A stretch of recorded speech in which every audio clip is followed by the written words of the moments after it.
एखाद्याचं past accept करावं की नाही? नाही, करायला पाहिजे.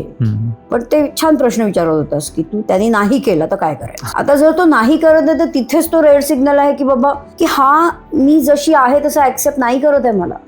नका बनवू ना ते नातं. मग समोरच्या पार्टनरला आपलं पास्ट सांगणं आवश्यक आहे का? अति आवश्यक आहे. नातं जर का बिल्ड करायचं त्याच्याबरोबर हे कन्फर्म आहे तर त्याला आपला पास्ट क्लिअरली सांगणं गरजेचं आहे. कारण त्यांनी तुमचा विश्वास आणखीन वाढतो. तुमच्या डोक्यामध्ये तुमचा पास्ट आहे, ब्रेकअप आहे, तुम्ही जर त्याच्यातनं हील झालेले नाही आहात तर तुम्ही सेम पॅटर्न ह्याच्याबरोबर पण अप्लाय करणार आणि तो कन्फ्युज होणार. ती अशी का वागते माझ्यावर, मी तर काहीच नाही केलंय. तर ते नंतर सांगणं चांगलं आहे का आधीच क्लिअर? ऑफकोर्स आधी सांगायचं. काय होतंय, तुम्ही नवीन नातं बनावं म्हणून त्याची केअर घेताय की आधीचं सांगूया नको, पण त्याने उलटे प्रॉब्लेम वाढणार आहेत. कधी ना कधीतरी पार्टनरला तेच, कारण तुम्ही कॉमन आहात ना सगळ्यामध्ये. सगळेच पार्टनर कसे चुकीचे असतील प्रत्येक वेळेला.